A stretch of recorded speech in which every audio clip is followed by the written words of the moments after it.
আসসালামু আলাইকুম রহমতুল্লাহি ওবরাকাত।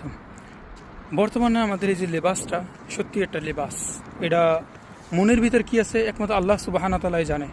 প্রতিটা মানুষ আমরা আজকের ফিলিস্তিনের কি অবস্থা, সেখানে কত মানুষকে হত্যা করা হয়েছে, কোনো মুসলিম একটা পদক্ষেপ নিতে পারে নাই।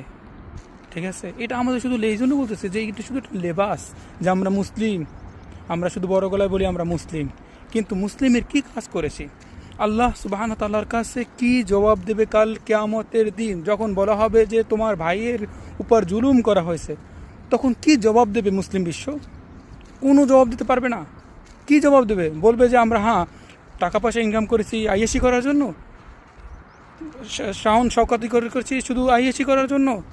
কি জবাব দেবে আল্লাহ সুবহানার কাছে? রাসূল সাল্লাল্লাহু আলাইহি সাল্লাম বলেছেন একটা হাদিসে,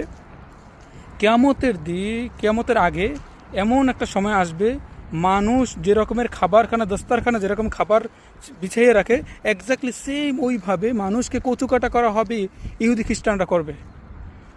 তখন সাহাবীর একরাম বলছে যে ইয়া রাসূলুল্লাহ, তখন কি আমরা কি মুসলমান কি সংখ্যায় কম থাকবো?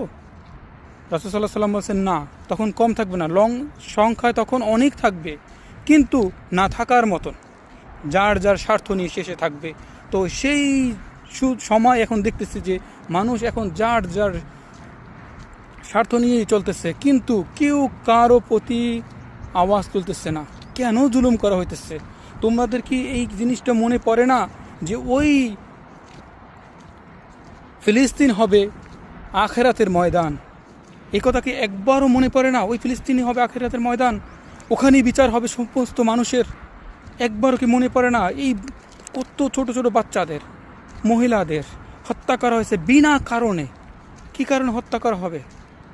একটা মুসলিম বিশ্ব যদি বলতো যে ভাই কেন তোমরা করতেছো, পারতো ইসরায়েল একটা ছোট্ট একটা ডিমের মতন একটা জিনিস, কিভাবে সম্ভব যে একটা পুরো একটা আরব থাকা অবস্থায় একটা ছোট্ট একটা দেশ, একটা ছোট্ট একটা আমাদের মুসলিম বিশ্ব করতেছে।